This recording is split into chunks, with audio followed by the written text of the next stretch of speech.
साथियों नमस्कार। आज का वीडियो का मुख्य विषय है कि यदि वर्ष कुंडली में अनिष्ट स्थानों में मूंथा पाप ग्रह से युक्त हो या दृष्ट हो तो ऐसे मूंथा व्यक्ति को अत्यंत अशुभ फल देने वाली होती है। और यदि अनिष्टकारी स्थानों में मूंथा शुभ ग्रह से युक्त हो या दृष्ट हो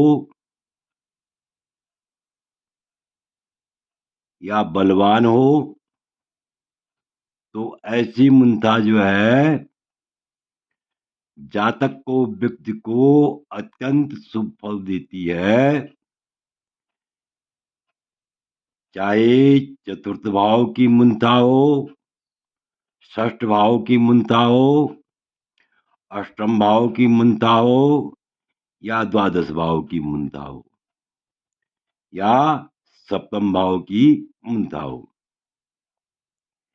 यदि शुभ ग्रह से युक्त या दृष्ट हो मूंथा तो ऐसे में शुभ फल की प्राप्ति होती है। अक्सर क्या होता है, बहुधा क्या होता है, अनभ्यासी विषम विद्या, अधूरी विद्या भयंकरी। कुछ लोग जो है चौथी, आठवीं, सातवीं, 12वीं, छठवीं इन मूंथाओं को देख करके भयभीत होते हैं। लेकिन सबसे पहले पता करना चाहिए यदि मूंथा जो है इन स्थानों में बैठी हुई हो तो शुभ ग्रह से युक्त है, शुभ ग्रह से युक्त है या शुभ ग्रह से दृष्ट है तो ऐसे में जो है मूंथा अशुभ फल नहीं देती है बल्कि शुभ फल देती है। तो इससे पहले मेरा आप लोगों से अनुरोध है कि यदि आपने अभी तक मेरा चैनल सब्सक्राइब नहीं किया तो अवश्य सब्सक्राइब करने का कष्ट करें, वीडियो को लाइक करें, शेयर करें। तो आपसे अनुरोध है कि वीडियो को शुरू से अंत तक देखने का कष्ट करें, तभी आपको पूर्ण समझ में आएगा, पूरा समझ में आएगा। तो देखिए लिखा हुआ है, वर्षे पिनिष्ट गेयस्ता यद भावे जनुषिता क्रूरूप घातात तम भावम नासये चुभ युक्त सुभा। तो इसकी व्याख्या इस प्रकार से होगी, यदि वर्ष कुंडली में मूंथा, यदि वर्ष कुंडली में मूंथा अनिष्ट स्थान में पाप ग्रह से युक्त हो, वर्षे अर्थात वर्ष कुंडली में किसी जातक की वर्ष कुंडली में पाप ग्रह से युक्त या दृष्टि मूंथा अनिष्ट स्थान में हो। अनिष्ट स्थान किसे कह रहा है यहाँ पर ज्योतिषकार, यानी चतुर्थ भाव को, षष्ठ भाव को, सप्तम भाव को, अष्टम भाव को और द्वादश भाव को।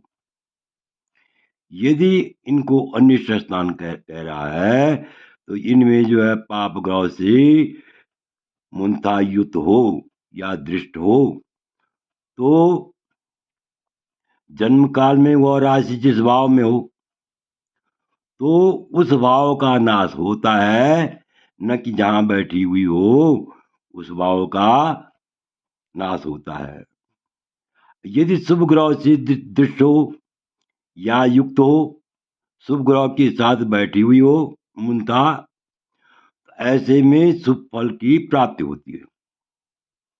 तो यहाँ पर जो है उदाहरण भी दे रखा है, समझने की बात है। उदाहरण भी दे रखा है, जन्म लग्न यगा सौम्य युक्ता वैसी प्रतिस्वस्य लाभम विदत्ते निपात विद्या पापयुक्ता कष्टाद मादात पीतम विमर्शो विधेय है। तो यहाँ पर लिखा हुआ है उदाहरण के लिए, यदि उदाहरणार्थ, यहाँ पर उदाहरण देखिए स्पष्ट लिखा हुआ है, आप समझ जाएंगे, ध्यान से सुनेंगे तो समझ जाएंगे। उदाहरण जैसे वर्ष में जन्म लग्न से चतुर्थ में मुंता हो, वर्ष कुंडली में क्या हो, जन्म लग्न से चौथे भाव में मुंता हो,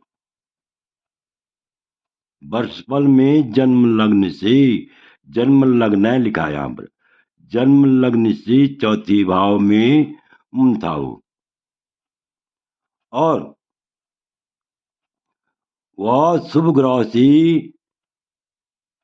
दृष्ट हो या शुभ ग्रह के साथ हो,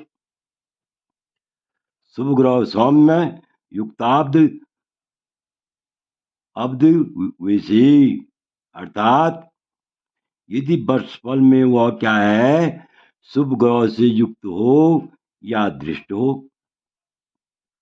तो ऐसे में क्या होता है, पितृस्य लाभम विदत्ते, पिता को धन का लाभ होता है।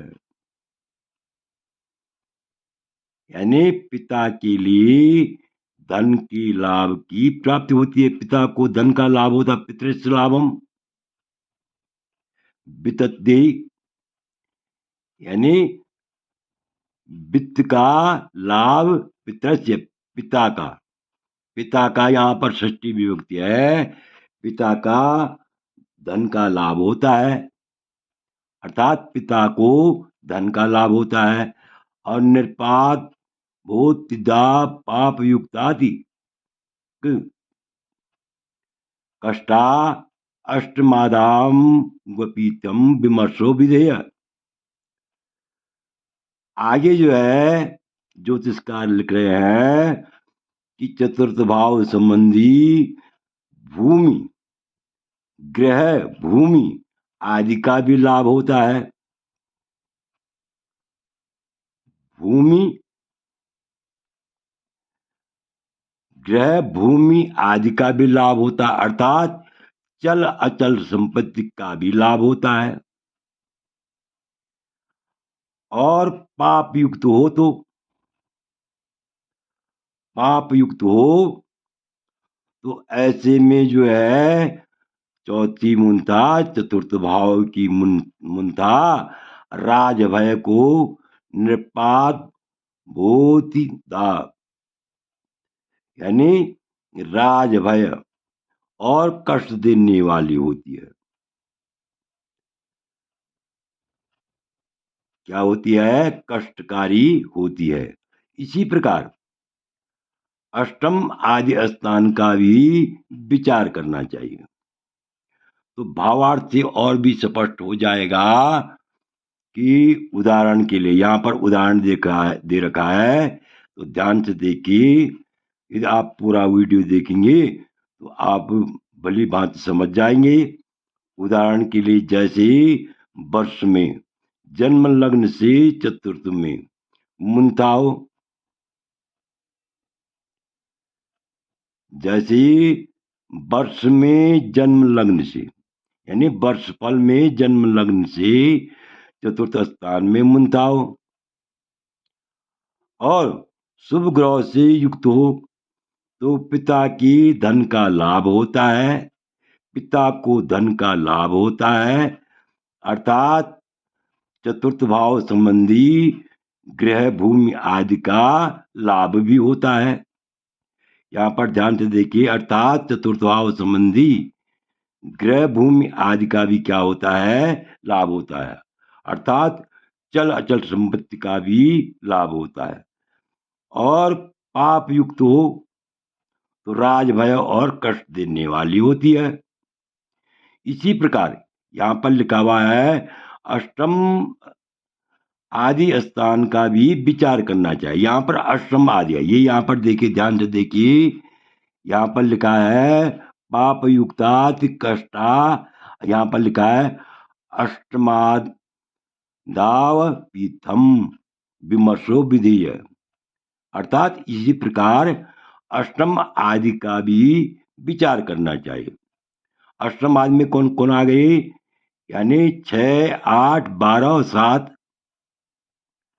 इन भावों की मुंता वैसे जो है सामान्य रूप से अशुभ बताई गई है, लेकिन यदि शुभ ग्रह से युक्त या दृष्ट हो तो ऐसे में मुंता इन भावों में अशुभ नहीं होती है। आशा है कि आप इस वीडियो को भली बात समझ गए होंगे। आपसे अनुरोध है, यदि आपको यह वीडियो अच्छा लगे तो मेरे चैनल को अवश्य सब्सक्राइब करें, वीडियो को लाइक करें, शेयर करें। वीडियो देखने के लिए बहुत बहुत धन्यवाद।